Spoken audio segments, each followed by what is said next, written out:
novedoso, curioso de la vida, anarquista, romántico, antimilitarista.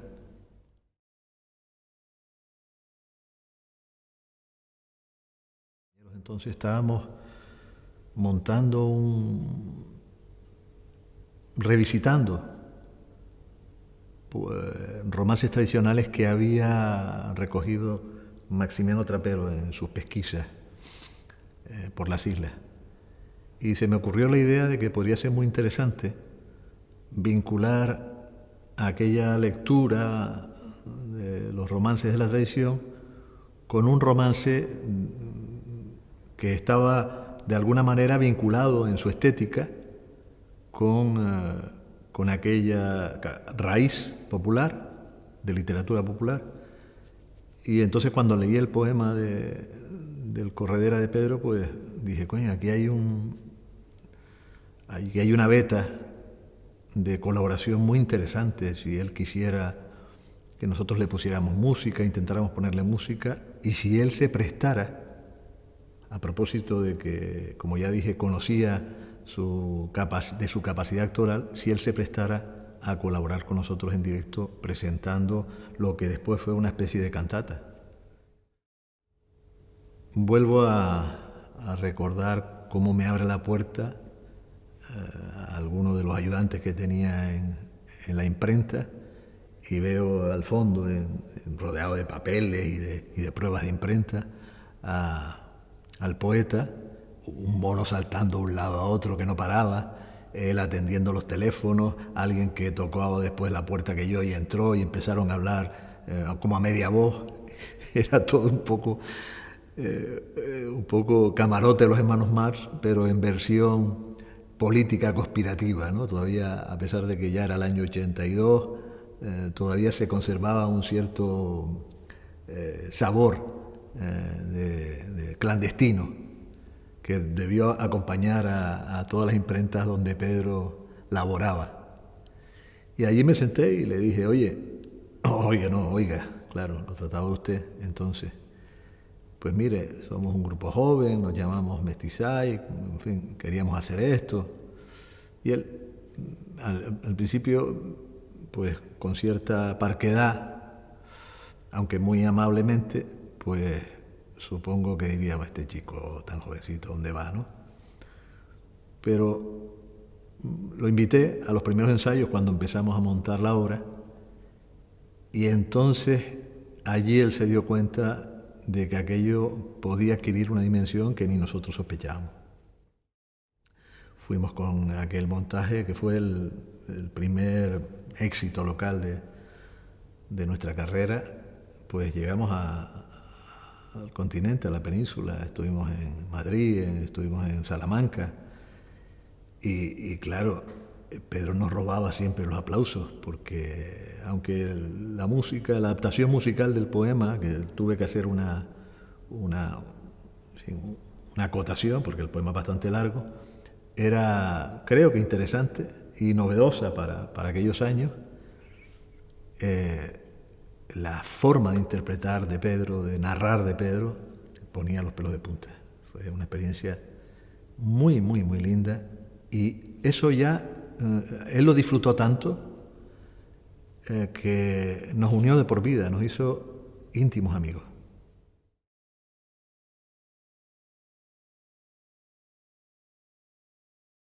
Cuando llegamos a Cuba nos encontramos con un país que ya olía los peligros que le acechaban a propósito del desmembramiento de la Unión Soviética. Cuba vivía fundamentalmente de su relación económica con la Unión Soviética. Pero nos encontramos con unos chicos que fueron los que nos acogieron de una asociación cultural, la Asociación Cultural Hermanos Sahí, comandada por un gran amigo nuestro que después se ha convertido en alguien de nuestra familia, Omar Medero.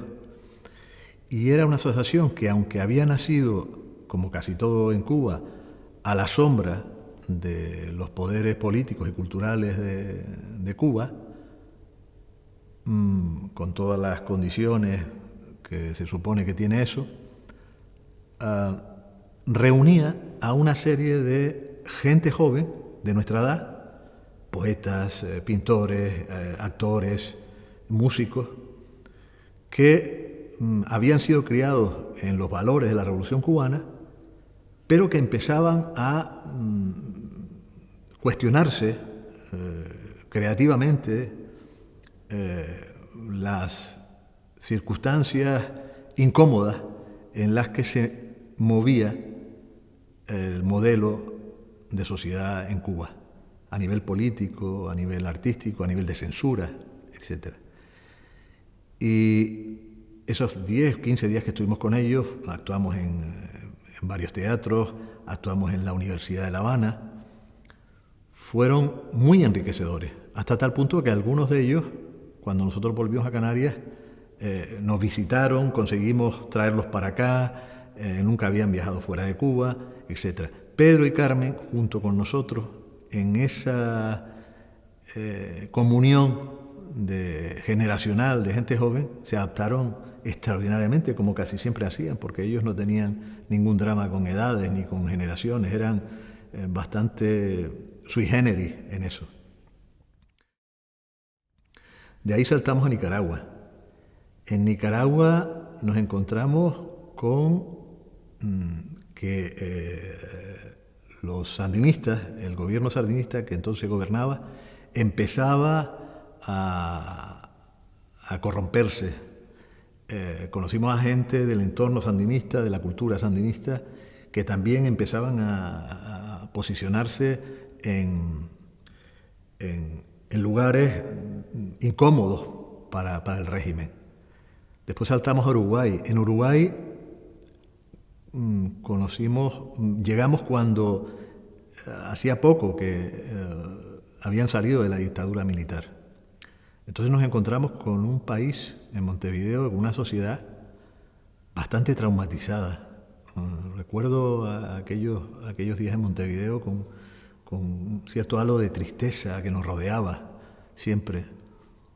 Y fue una actuación maravillosa en el Teatro Solís, el mejor teatro de la capital. Pedro tuvo un éxito impresionante, la gente de pie 5 minutos aplaudiéndolo, en fin, tuvo que salir 5, 6 o 7 veces a escena. Hay una anécdota en Montevideo, y es que un día caminando por la calle nos encontramos con Mario Benedetti, que había regresado hacía poco a su país.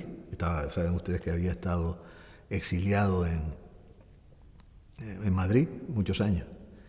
Y en fin, nos presentamos así, de forma natural. Yo hice las presentaciones entre el poeta canario y el poeta uruguayo. Y Benedetti, que era un tío estupendo, nos invitó a su casa. Pedro fue con él, estuvimos juntos un rato hablando los dos de poesía, en fin, fue maravilloso. Y en Venezuela acababa de iniciar la legislatura de gobierno Carlos Andrés Pérez. Y ahí nos encontramos también pues, con el desastre, la inseguridad, las grandes diferencias sociales que había en Caracas, entre los ranchitos y en fin, y el centro. Bueno, claro, ahora visto desde aquí dice, coño, ha sido peor el remedio que la enfermedad que nosotros conocimos. Y vimos las grandes contradicciones en la derecha, en la izquierda, que llegaba al poder en aquellos países. Y yo creo que nos influyó a todos, yo creo que a Pedro también, en nuestro pensamiento posterior acerca de cómo gestionar las utopías.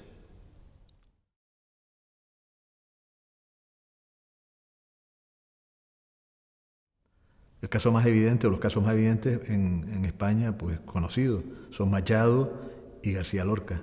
Y son dos poetas que coinciden en mirar en una parte de su obra a la tradición oral española, a la lírica popular. Pedro es un poeta, se sabe, cultista, en sus poemas más sólidos desde el punto de vista literario. Y cuando ha hecho ejercicios que quieren acomodar sus poemas a oídos más proletarios, digámoslo así, él era consciente y trabajaba en el sentido que necesitaba ese público. El romance del Corredera, por ejemplo, fue fácil de musicar para nosotros, de poner música, de buscar melodías populares, de adaptarlo. En general, la poesía de Pedro yo creo que es complicada de musicar, porque es una poesía, guste o no guste, compleja.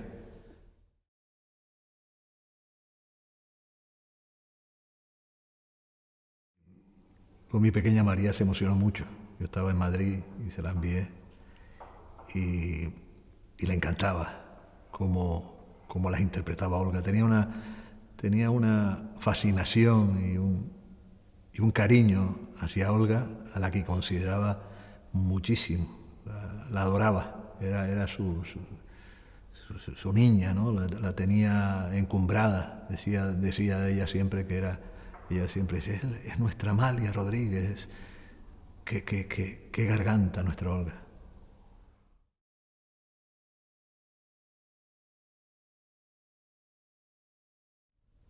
Sin duda hizo su labor, yo creo que humanizó la presidencia, se quitó barreras a ese ambiente tan hostil que a veces suelen ser los despachos oficiales. Trajo eso, poesía, trajo alegría, trajo vitalidad, trajo naturalidad. Pero después en el ámbito de la acción política, de gestión institucional, supongo, a propósito de lo que él me contaba y de lo que le contaba a otros amigos cercanos, él sufría. Es que claro, aquello era un charco de tiburones en el propio equipo de gobierno. Habían 3 o 4 personajes que siguen en la política en general, algunos de ellos, que hay que echarles de comer aparte. Fue una oportunidad perdida en el sentido de que Pedro, acompañado o guiado por un buen equipo detrás, hubiera sido el tierno Galván del Cabildo de Gran Canaria. Hubiera hecho la revolución que esa institución todavía no se ha atrevido a hacer.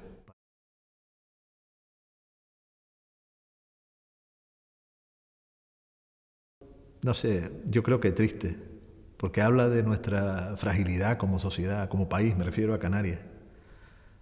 Toda aquella generación de gente, me estoy acordando ahora de Agustín Millares, el poeta, de José María, su hermano, de Pedro García Cabrera.